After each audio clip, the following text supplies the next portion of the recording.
누가복음 12장 1절에서 12절 말씀을 제가 읽도록 하겠습니다. 그동안에 우리 수만 명이 모여 서로 밟힐 만큼 되었더니 예수께서 먼저 제자들에게 말씀하여 가라사대 바리새인들의 누룩 곧 외식을 주의하라. 감추인 것이 드러나지 않을 것이 없고 숨은 것이 알려지지 않을 것이 없나니 이러므로 너희가 어두운 데서 말한 모든 것이 광명한 데서 들리고 너희가 골방에서 귀에 대고 말한 것이 집 위에서 전파되리라. 내가 내 친구 너희에게 말하노니 몸을 죽이고 그 후에는 능히 더 못하는 자들을 두려워하지 말라. 마땅히 두려워할 자를 내가 너희에게 보이리니 곧 죽인 후에 또한 지옥에 던져 넣는 권세 있는 그를 두려워하라. 내가 참으로 너희에게 이르노니 그를 두려워하라. 참새 5이 아사리온 2에 팔리는 것이 아니냐. 그러나 하나님 앞에는 그 하나라도 잊어버리시는 바 되지 아니하는도다. 너희에게는 오히려 머리털까지도 다 세신 바 되었나니 두려워하지 말라. 너희는 많은 참새보다 귀하니라. 내가 또한 너희에게 말하노니 누구든지 사람 앞에서 나를 시인하면 인자도 하나님의 사자들 앞에서 저를 시인할 것이요 사람 앞에서 나를 부인하는 자는 하나님의 사자들 앞에서 부인함을 받으리라. 누구든지 말로 인자를 거역하면 사심을 받으려니와 성령을 모독하는 자는 사심을 받지 못하리라. 사람이 너희를 회당과 정사 잡으니와 권세 있는 이 앞에 끌고 가거든 어떻게 무엇으로 대답하며 무엇으로 말할 것을 염려치 말라. 마땅히 할 말을 성령이 곧 그때에 너희에게 가르치시리라 하시니라. 아멘. 올림픽이 아마 오늘 끝나는 걸로 알고 있는데 여러분들 올림픽 시청 많이 하셨습니까? 가끔 아이들하고 이렇게 올림픽을 보긴 하는데 그 올림픽 육상 선수 중에 이 세메나라고 하는 여자 선수가 있습니다. 이 여자 선수인데 800m 달리기에 출전한 선수입니다. 근데 이 선수는 상당히 매스컴을 타고 있는데 그 이유가 성별 논란 때문에 그렇습니다.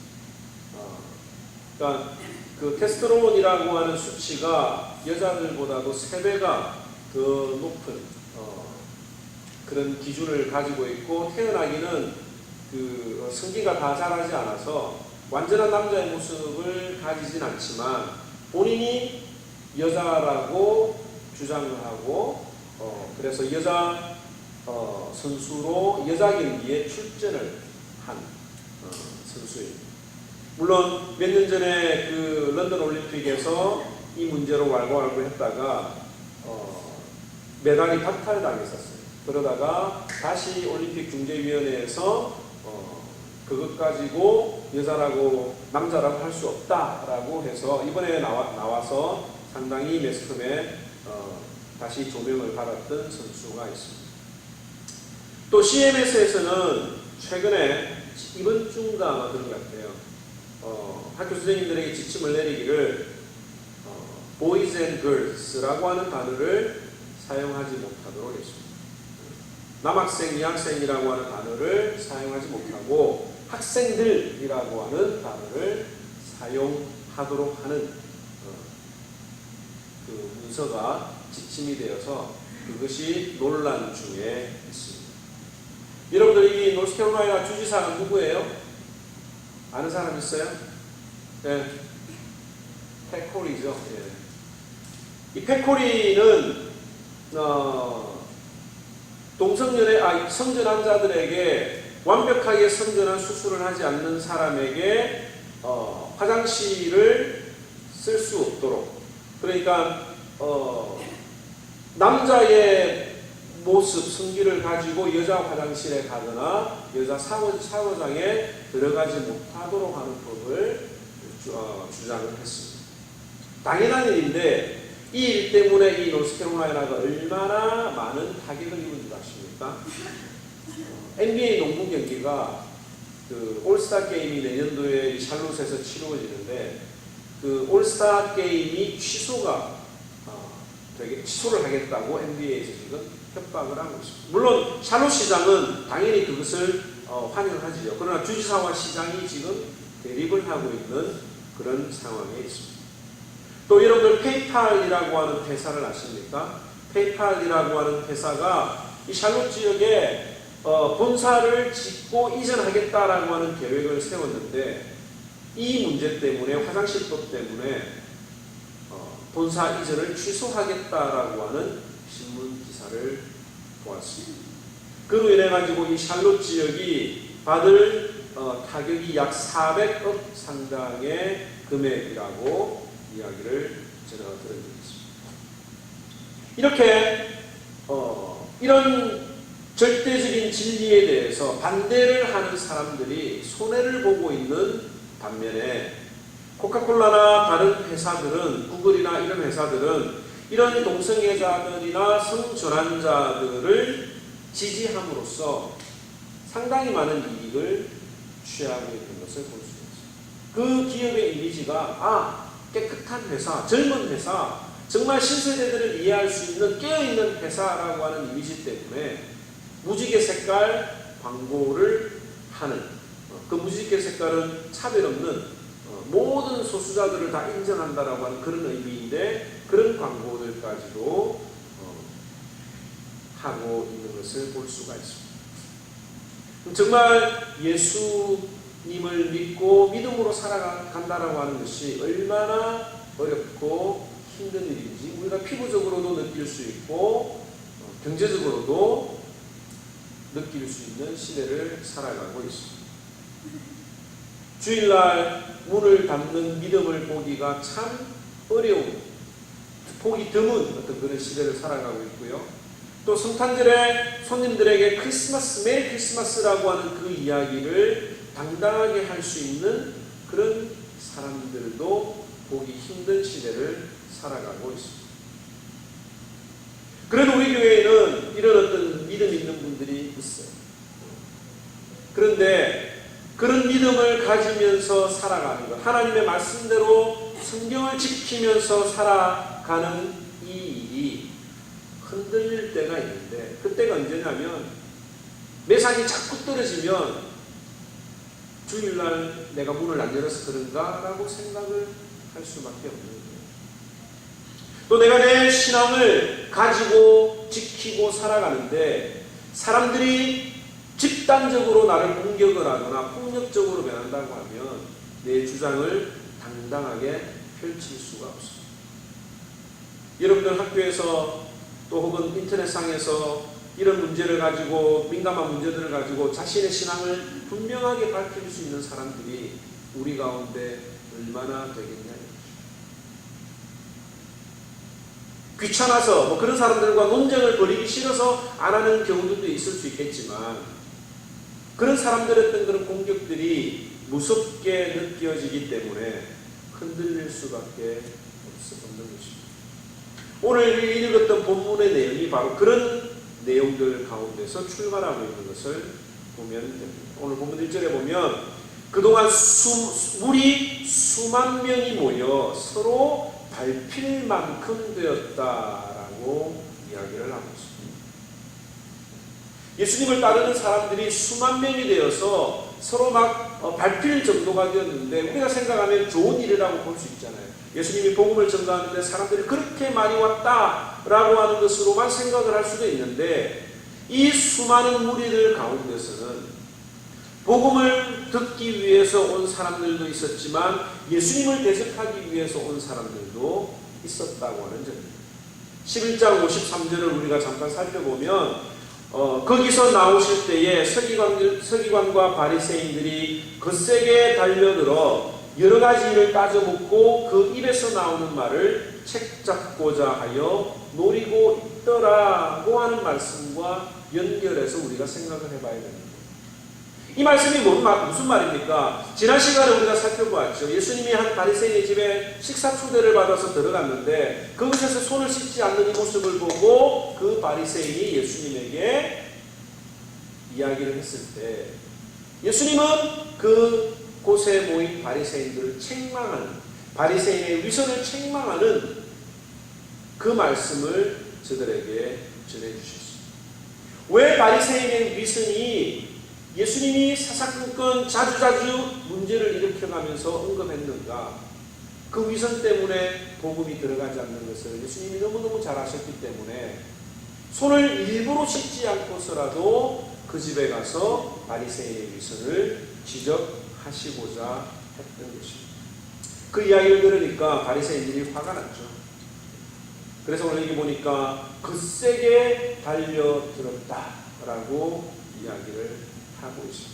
막 이 몸싸움이 일어났었는지도 몰라요. 그리고 우리가 살펴볼 이 누가복음 12장 내용을 보면 중간중간에 바리새인들이 유대인들이 예수님에게 질문하는 장면들이 나오는데 그 사람들의 질문들도 보면 예수님을 진리에 정말 목말라서 진리의 말씀을 듣기 위해서 그 질문을 한 것이 아니라 어떻게 하면 예수님을 공경에 빠질까라고 하는 마음으로 질문했던 것을 볼 때에 이 예수님을 따랐던 수만 명의 무리들 가운데 예수님을 공격하기 위해서 모인 사람들도 있었다고 하는 것을 볼 수가 있습니다. 이런 상황에서 제자들의 마음이 어땠을까? 무리 수만 명이 모여서 서로 밟힐 만큼 될 정도라고 하면 아마 제자들의 마음이 위축되지 않았을까 생각을 해보게 됩니다. 여러분들 경기장에 들어가 있는 선수들이 수많은 사람들 앞에 경기를 할 때 얼마나 마음이 졸이겠어요. 그죠? 근데 그 선수에게 야유를 퍼붓거나 막 욕을 하거나 하면 그 멘탈이, 정신력이 얼마나 흔들리겠습니까? 바로 이 제자들의 마음이 그 수많은 사람들로 인해서 위축된 것을 예수님께서는 아시고 그들의 마음을 붙들기 위해서 제자들에게 이런 말씀들을 하신 것입니다. 사람들을 두려워하지 마라. 4절에 보면 내가 내 친구 너희에게 말하노니 몸을 죽이고 그 후에는 능히 더 못하는 자들을 두려워하지 말라라고 이야기를 하셨습니다. 여기 내 친구 너희는 누구를 이야기하니까 제자들을 이야기하는 거예요. 그 제자들에게 하는 말씀이 사람을 두려워하지 말라.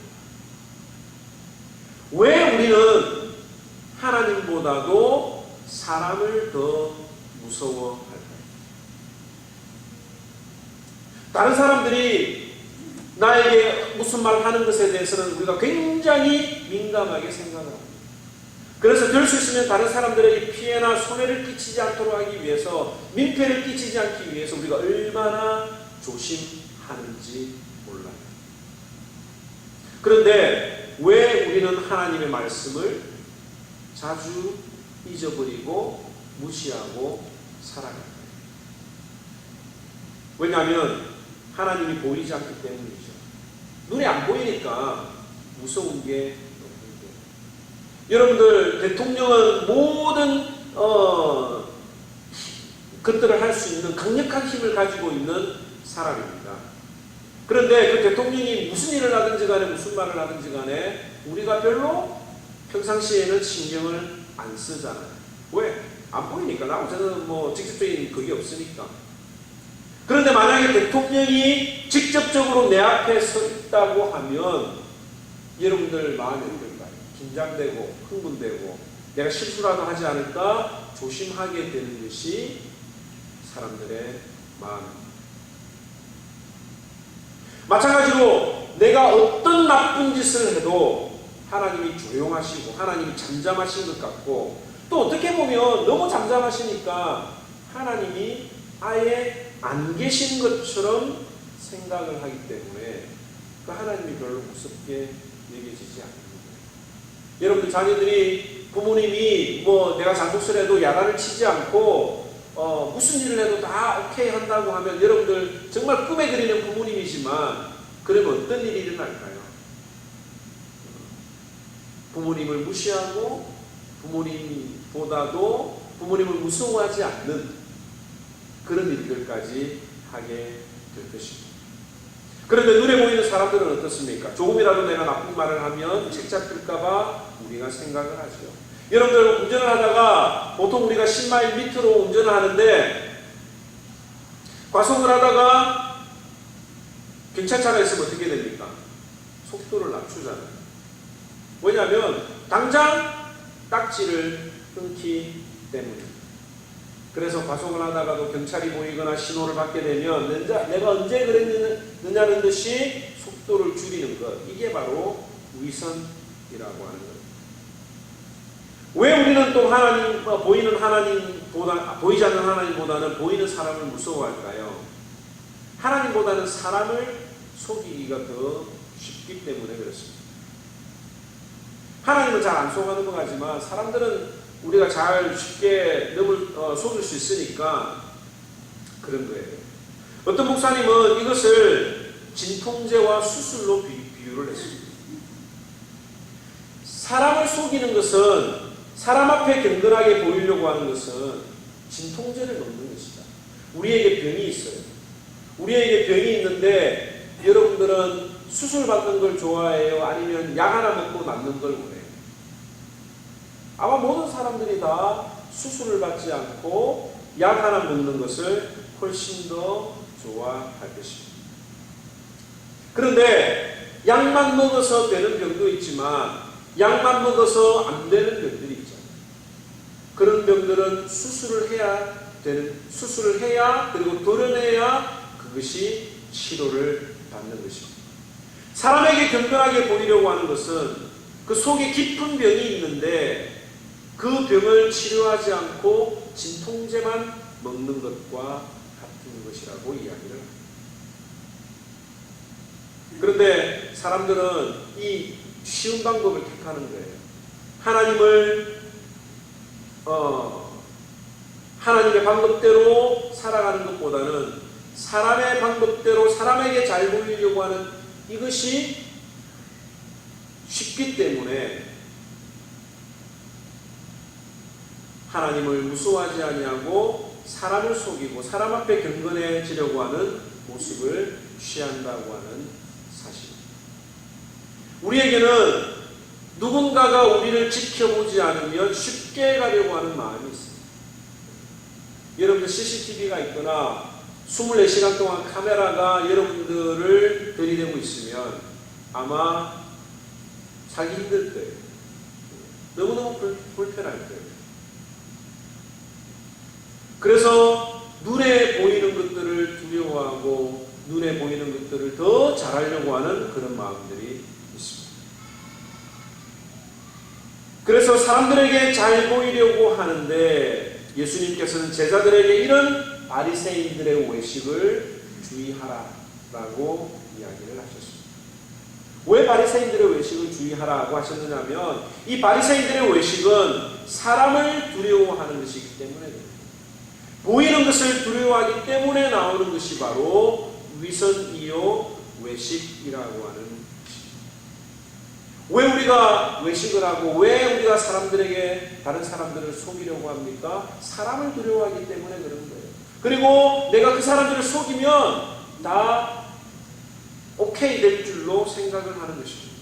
그런데 오늘 성경은 뭐라고 이야기를 하고 있느냐면 사람의 말과 모든 행동들은 다 드러난다고 말을 합니다. 욕한 것도 드러나고 사기친 것도 드러나고 가늠한 것도 드러나고 거짓말한 것, 거짓 증거한 것까지도 다 드러나기 때문에 외식하지 말라. 하나님을 속이려고 하지 말라라고 이야기를 하는 거죠. 2절에 보면 감추인 것이 드러나지 않을 것이 없고 숨긴 것이 알려지지 않을 것이 없나니 이러므로 너희가 어두운 데서 말한 모든 것이 광명한 데서 들리고 너희가 골방에서 귀를 대고 말한 것이 지붕 위에서 전파되리라. 우리가 하나님을 속일 수 있다고 생각하는 것이 얼마나 어리석은 일인지 우리가 이 말씀을 통해서 깨달아야 합니다. 시편 139편에 보면 주께서 나의 앉고 일어섬을 아시며 멀리서도 나의 생각을 통촉하시오며 나의 길과 눕는 것을 감찰하시며 나의 모든 행위를 익히 아시오니 여호와여 내 혀의 말을 알지 못하는 것이 하나도 없으시나이다 라고 이야기를 하고 있습니다. 우리가 하나님을 속일 수 없어요. 아담과 하와가 하나님 앞에 불순종하고 난 다음에 숨었지만 숨을 수가 없었습니다. 동생 아벨을 죽인 가인을 본 사람은 아무도 없었지만 하나님께서 그 광경을 분명히 똑똑하게 보고 계셨다고 하는 사실입니다. 우리가 절대로 하나님을 속일 수가 없어요. 만약 우리의 위선적인 말이나 행동이 우리가 하나님 앞에 범죄한 사실이 아직 드러나지 않았다고 하면 하나님께서 우리에게 회개할 기회를 주고 계시는 것이라고 우리가 생각을 해야 합니다. 자꾸 진통제만 먹으면 안 되는 거예요. 하나님 앞에 거룩하지 않으면서 사람들 앞에 거룩한 것처럼 행동하는 것은 진통제만 먹는 거예요. 그런데 자꾸 병을 치료하지 않고 진통제를 먹으면 나중에 어떤 일이 일어납니까? 죽잖아요. 병을 완벽하게 치료하지 못하면 우리가 죽는 것처럼 하나님을 두려워하지 아니하고 사람을 두려워하면 우리가 영원한 형벌 앞에 놓일 수밖에 없다고 성경은 우리들에게 분명히 이야기를 하고 있습니다. 그러면 우리가 정말 해야 되는 게 뭐냐? 사람을 두려워하지 말아야겠죠. 사람은 우리의 몸까지는 죽일 수 있지만 우리의 몸을 죽일 수는 있지만 그 이후에 우리의 영혼에 대해서는 아무것도 할 수 없는 존재라고 이야기를 합니다. 5절에 보면 마땅히 두려워할 자를 내가 너희에게 보이리니 곧 죽인 후에 또한 지옥에 던져 넣는 권세 있는 그를 두려워하라. 내가 참으로 너희에게 이르노니 그를 두려워하라. 오늘 우리가 하나님을 두려워하는 신앙이 없어요. 하나님이 사랑의 하나님입니다. 하나님은 여러분들을 위로하기 원하십니다라고 하는 이런 말이 너무 강하게 전해지기 때문에 하나님을 두려워하지 않아요. 하나님이 눈에 보이지 않기 때문에 하나님을 쉽게 생각합니다. 아예 없다고 생각을 합니다. 그러나 어떤 자들이 위로를 받느냐? 하나님 앞에 벌벌 두려워 떠는 자들에게만 하나님의 위로와 하나님의 은혜와 하나님의 구원이 임한다고 하는 사실입니다. 그 하나님이 어떤 하나님입니까? 사람이 죽은 후에 지옥에 던져넣는 권세가 있는 분이라고 오늘 성경은 이야기를 하는 거예요. 여러분들이 사람이 죽고 난 다음에 어떤 일이 일어나느냐에 대해서 관심을 많이 가지는데 몇 가지로 생각을 해보면 환생을 한다고 생각을 하는 경우들이 있어요. 내가 죽고 난 다음에 동물이나 아니면 다른 사람으로 태어날 것이다 라고 주장을 하는 사람들이 있습니다. 또 어떤 사람들은 내가 완전히 기절을 하면 모든 기억이 다 사라지는 것처럼 우리 인생의 모든 생각과 기쁨과 감정들이 다 사라질 것이다. 그냥 없어질 것이다 라고 생각을 하는 사람들이 있습니다. 특별히 성경을 믿는다고 하면서도 이 지옥에 대해서 부정하는 사람들이 있어요.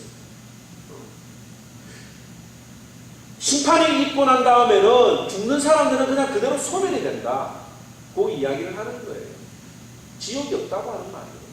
바로 여호와의 증인이나 안식일 교회 같은 사람들이 이 지옥에 대해서 없다고 주장을 하고 있습니다. 왜냐? 하나님께서는 사랑의 하나님인데 어떻게 하나님이 무자비하게 영원토록 고통을 주는 지옥을 만들 수 있느냐?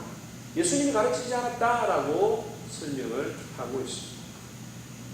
그러나 오늘 이 성경에 보면 분명히 지옥이 있다고 말을 하고 있습니다. 예수님이 오늘 이야기한 이 지옥이라고 하는 것은 헬라어로 게헨나라고 하는 단어가 쓰여져 있습니다. 이 게헨나라고 하는 뜻은 뭐냐면 구약에 있는 흰놈의 골짜기라고 하는 곳이에요.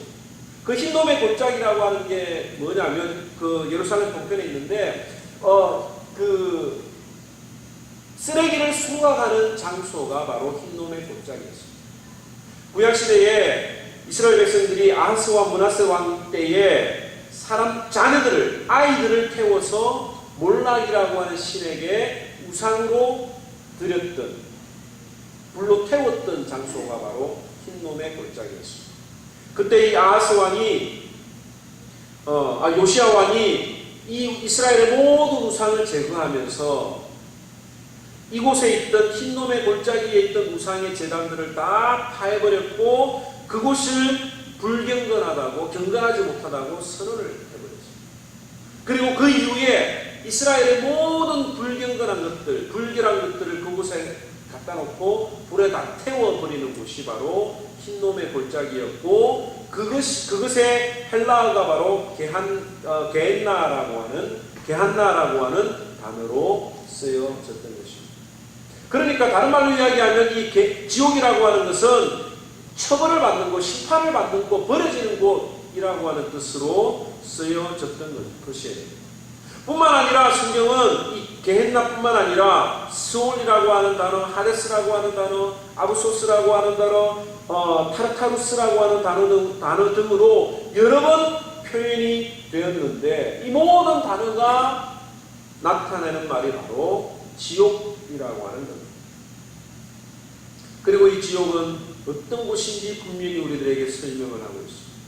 풀무불, 영원히 꺼지지 않는 유황불이 붙는 곳이며 불로 소금치듯 하며 구더기도 죽지 않는 곳이며 울며 이를 가는 곳이며 아주 어두운 것으로 하나님의 친교가 단절된 곳이며 영원히 벌받는 곳이라고 성경에 분명히 기록을 하고 있습니다.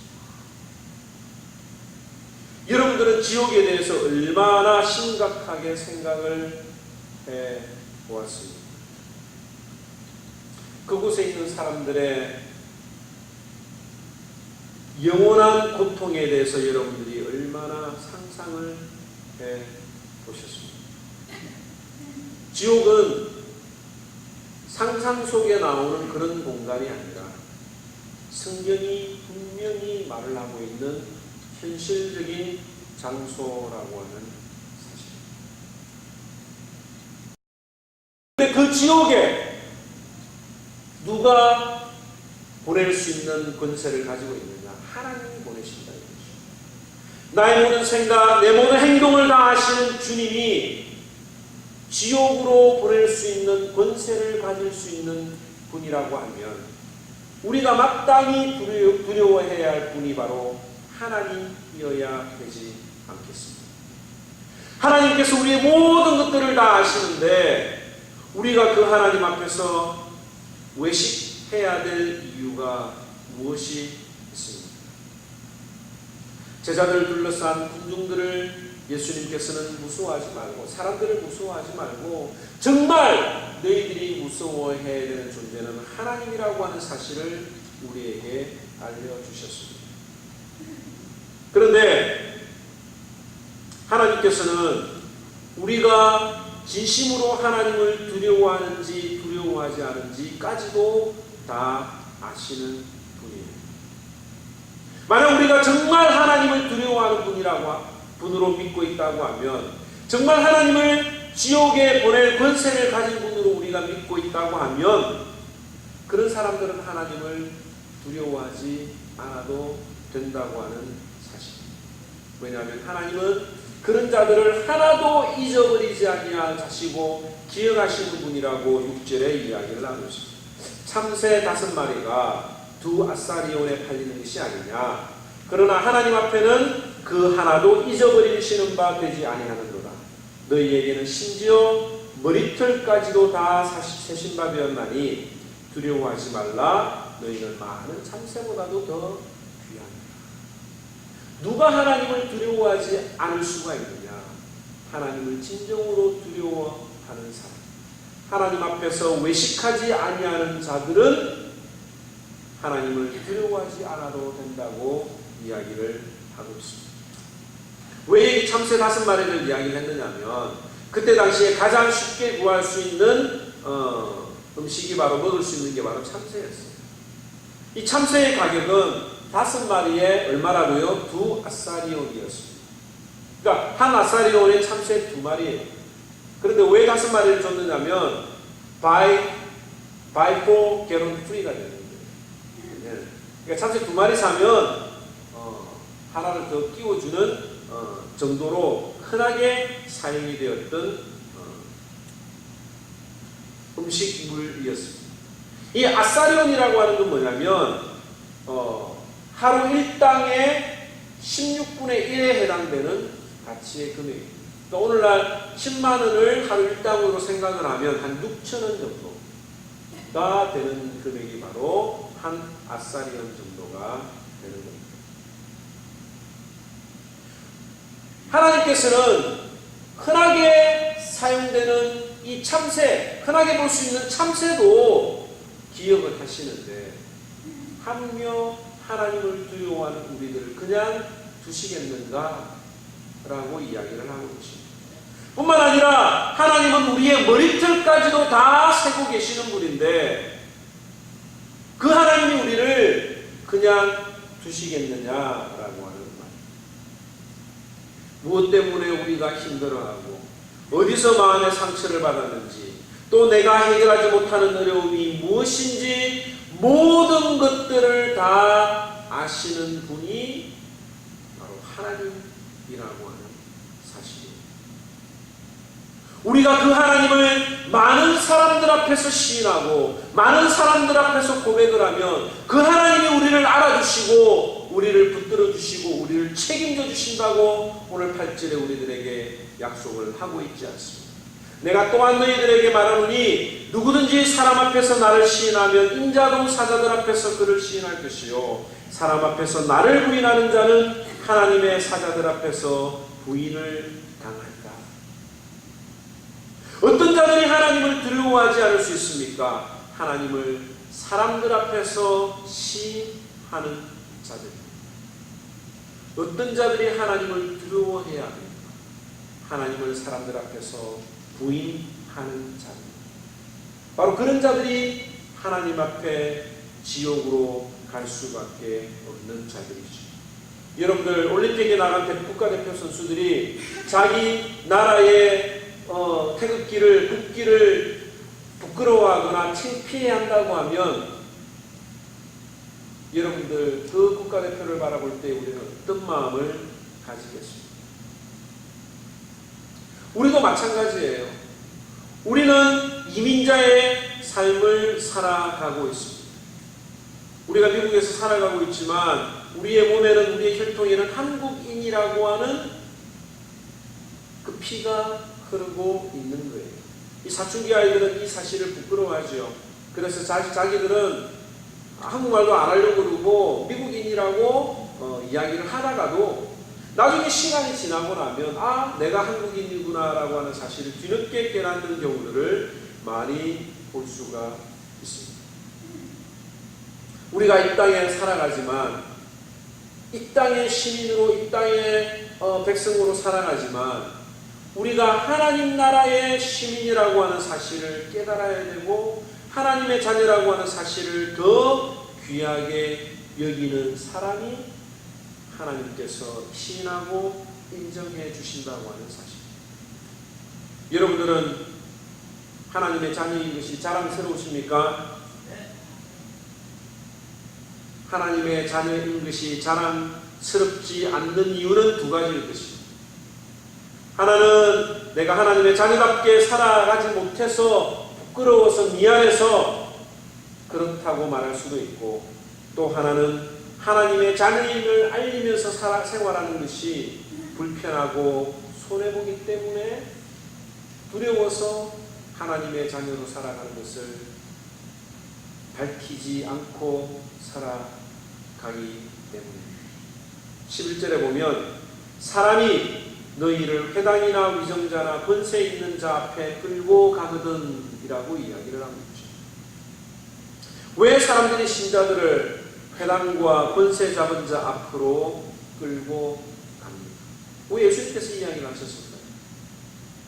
성경대로 살아가면 이 세상에 책 잡힐 일이 없지 않습니까? 그런데도 불구하고 세상 법정에 세상 사람들에게 잡혀간다고 하면 하나의 이유만 있는 거예요. 왜?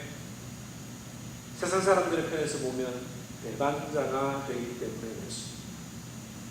왜 배반자로 나기를 지킵니까? 세상이 가지고 있는 악한 풍습과 그 사상에 반대하기 때문에 반역자라고 하는 소리를 듣는 거예요. 세상에 대적하는 자라고 하는 소리를 듣는 것입니다. 예수를 믿으면 제사도 못 지내게 하지요. 우상 숭배도 못 지내게 하지요. 뭐 동성연애나 이 성전한 자들이나 소수 성애자들에 대해서도 틀렸다고 이야기를 하지요. 라고 하니까 세상 사람들이 그게 싫은 거예요.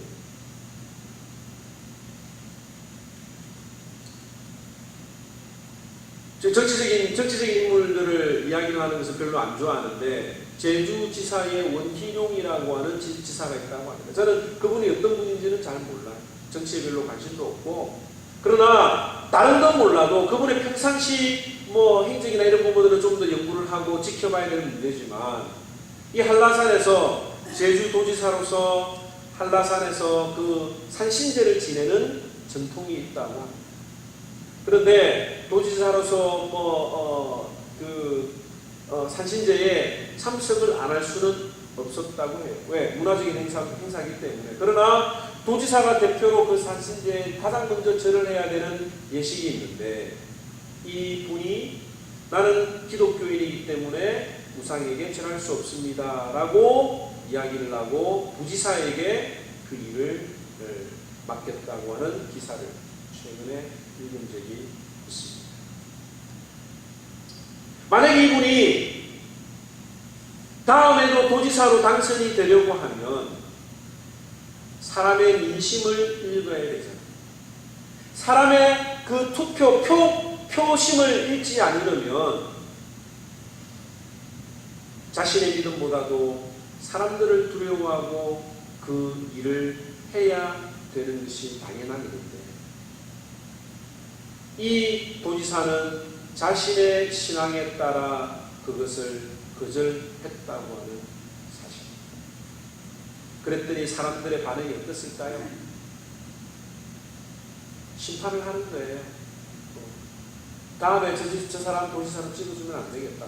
자신의 신앙도 중요하지만 도지사라고 하는 그 위치가 얼마나 중요한 것이 아니냐라고 사람들이 그 사람을 공격하는 것을 볼 수가 있습니다. 우리가 복음을 전할 때에 될 수 있으면 마찰을 일으키지 않고 조심스럽게 복음을 전하려고 하지요. 그런데 그런 식으로 복음이 전도될 수 없을 정도로 세상이 악하거나 시간이 없을 때에는 하나님께서는 성도들을 통해서 여러 사람 앞에서 신문당하게 하심으로 기독교 진리를 전하게 하시는 때도 있다고 하는 사실입니다. 그럴 때 내가 과연 사람들 앞에 공격을 당할 때 어떤 이야기를 해야 되느냐? 이때 12절에 보면 마땅히 할 말을 성령이 곧 그때에 너희에게 가르치시리라 하시니라고 이야기를 하셨습니다. 우리의 신앙이 다른 사람들에게 공격을 받을 때 내가 어떻게 해야 될지 모르지만 내가 내 신앙을 지키고 싶다고 하면 하나님께서 성령을 통해서 우리에게 무슨 말을 해야 될 것까지도 다 가르쳐 주실 것이라고 우리들에게 이야기를 해주고 있습니다. 사랑하는 성도 여러분, 믿음 생활하면서 이런 어려움을 당하지 않는 사람들이 행복한 신앙 생활을 하는 것은 아니에요. 신자라고 하면 예수님께서는 늘 하나님의 자녀로 살아가는 것은 이 세상에서 고통을 받으며 고난을 받으며 살아가는 자들이라고 분명히 이야기를 하고 있습니다. 만약 우리가 믿음으로 살아가기를 원할 때에 우리들의 믿음이 흔들릴 때가 있습니다. 그럴 때 어떻게 해야 되느냐? 사람을 바라보는, 사람을 두려워하는 그 눈을 하나님께로 돌려야 되는 것입니다. 우리의 몸은 죽여도 우리의 영혼은 어떻게 할 수 없는 사람을 두려워하지 아니하고 하나님을 두려워하는 그것이 이런 어려운 가운데서도 바로 설 수 있다라고 하는 것을 오늘 우리들에게 알려주고 있습니다. 오늘 이 말씀을 통해서 주의 일을 하다가 고통을 당하거나 또 순교를 당하는 것이 최고의 영광이라고 하는 사실을 우리가 기억을 해야 합니다. 죽음은 잠깐의 고통이지만 그 후의 세계는 영원하다라고 하는 사실을 우리가 믿어야 돼요. 그것을 확실히 믿으면 우리가 낭만하지 아니하고 또 하나님이 허락하지 않으시면 그 누구도 내 머리털 하나라도 털끝 하나라도 손댈 수 없다라고 하는 사실을 확실히 믿는다면 우리 사랑하는 모든 성도들은 주님 앞에서 흔들리지 아니하는 믿음을 가질 수가 있을 것입니다.